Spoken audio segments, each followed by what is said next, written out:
Hey everyone, and welcome to the weekly roundup for Eve Echoes for the week ending the 26th of August 2023. So in these videos I just go through the news in the game, all the highlights, developer Q&A, that sort of stuff. So sit back, relax and hit that subscribe button. So first and foremost, we have the anniversary. During the maintenance, we managed to get ourselves some lovely anniversary gifts from the developers themselves. No, it wasn't 10 coolant or 5,000 skill points, it was actually a fair bit more, as you can see up on screen at the moment.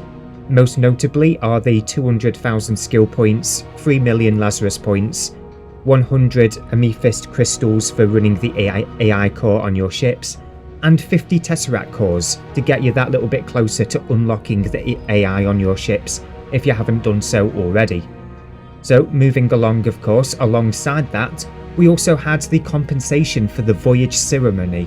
So for those of you that are unaware, there was supposed to be a gathering of players that were able to take part in the Voyage ceremony, which didn't exactly go so well. Apparently, if you weren't in an NPC station, which was poorly communicated to start with, you wouldn't have been able to take part.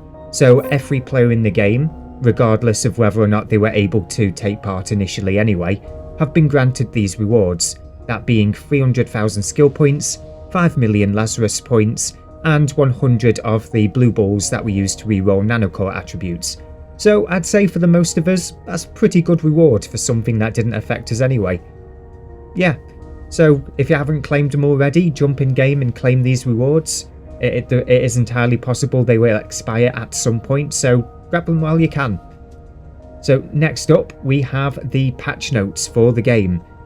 Of course, I'm not going to go through the entire patch notes, but I'd like to highlight the one that I thought was the most interesting for this week, and that is the unstable wormhole.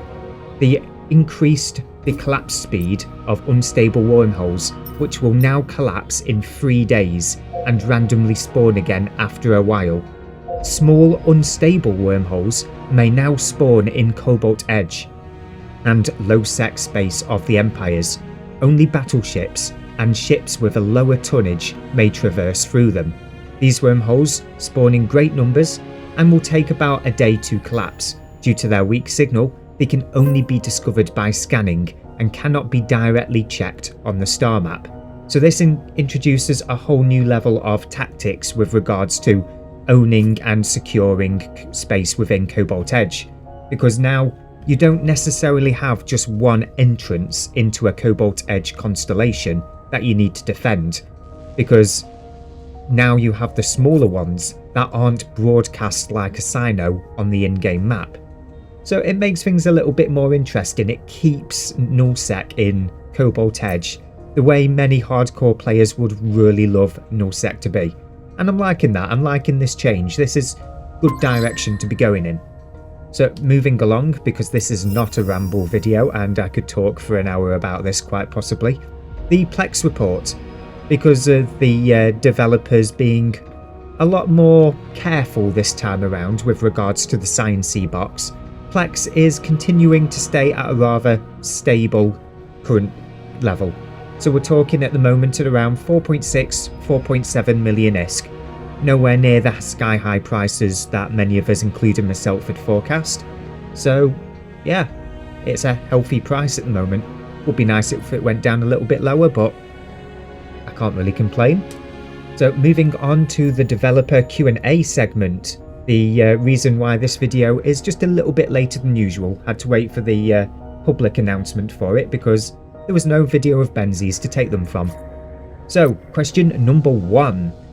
Have you considered implementing an inventory search that searches all stations and ship contents? I know I have a Gravedigger relic analyzer on some ship somewhere, but I can't seem to find it. I think many of us have fallen foul of this in the past. This would be interesting to have. The answer is from NetEase Paulin, of course.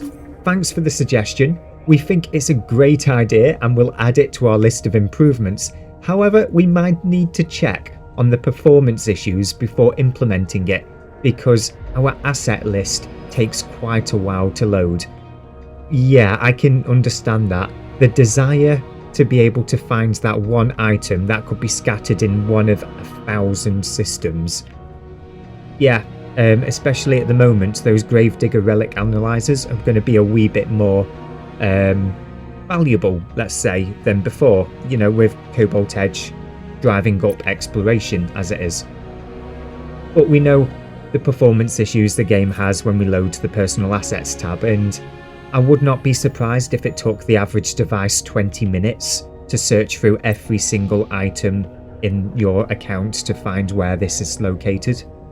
It'd be quicker to just go and grind the ISK for a new one, most likely for some of us. But anyway, let's move on to question number 2, but I like that one. Heyo! Defending structures involves a lot of loss, especially if your alliance consists of players with differing time zones. Although we can grant other permissions for player-owned stations, it is impossible to use the control function for allies. Could some improvements be made?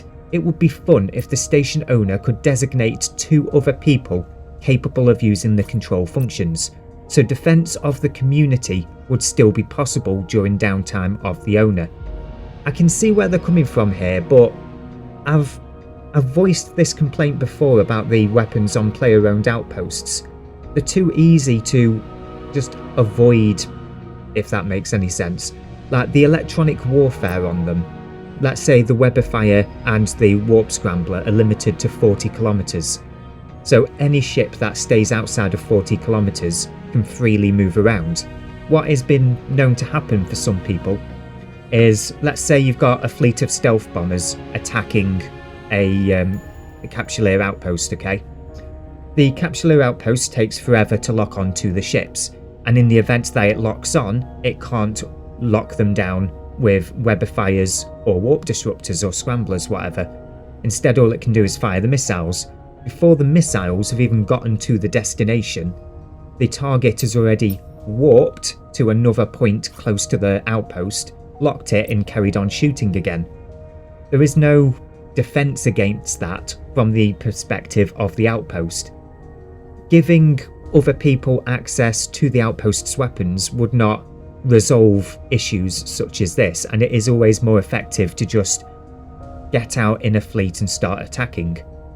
So yeah, the outposts need a little bit more than just giving the button to more people, but let's see what the answer is. Hi there, we totally get how frustrating it can be to defend the community, especially if your alliance has members in different time zones. We appreciate your feedback and will discuss it internally. However, we need to be careful when making changes to the permission and reputation system to avoid any unintended consequences. We cannot promise any quick fix, but we'll do our best to to try to find a solution. So my dyslexia kicked in a bit there. Unintended consequences. Just imagine if in the granting of this button to another player, you accidentally gave them the permissions to unanchor the structure. That'd be brilliant. I'd love to see that. Netties, do that. Give us the ability to do that and accidentally give players the ability to unanchor other people's structures. That would be glorious. Yeah, that would be what EVE is all about, let's be honest. Alright, let's move on to question number 3 before I press the wrong button again. So, question number 3, in EVE Online. Oh god, yeah, we've started, we've already said EVE Online now. There is a reputation with the faction which affects certain gameplay mechanics. Will we get reputation added to EVE Echoes and benefits with it, like lower NPC, trade hub tax, etc.? Yeah, hey, thanks for your feedback. We totally get that it would be cool to have the faction reputation mechanic, but to introduce this, we need to design a system that involves PvE gameplay. That's player versus environment, reputation rules and storyline contents. The design of the faction reputation system is quite extensive, and we will not be making it for the time being due to the large amount of design content required. I'm really struggling to talk today, well, specifically read. Yeah, I think we'd all love to see a much more interesting way of pulling off high-sec PvE, because as it stands, it is a bit bland. But we know it's not on their agenda, and personally, if I was given the power to make the developers choose one thing, let's say they hadn't done Cobalt Edge yet and the choice was Cobalt Edge the way it is at the moment, or high-sec PvE with a reputation system, I'd tell them to go for the Cobalt Edge route first, because it's just pure EVE. But there's not really much more for me to respond to with this question. So we'll move on to the fourth and final question. Hello developers. I am a PvP oriented player and a fleet commander in one of the largest alliances in New Eden. Okay, someone's showing off. I want to ask you a question about those electronic warfare ships, the Arbitrator E-War, the Bellicose E-War, etc.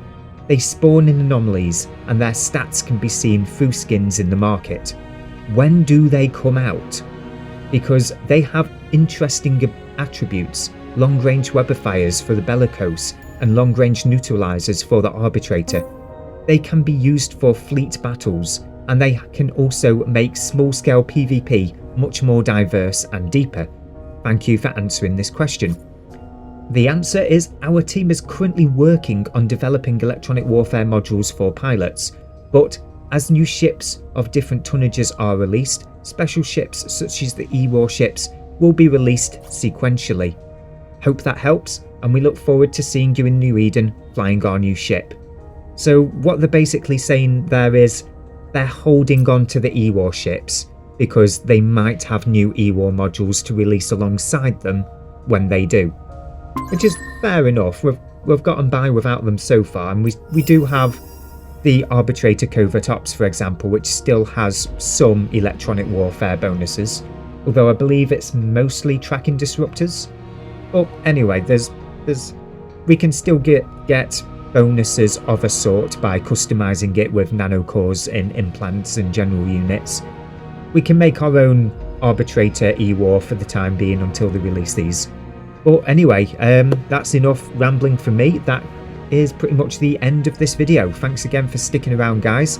If you haven't done so already, because I know 3/4 of you haven't done so just yet, hit that subscribe button and stay tuned for the next video.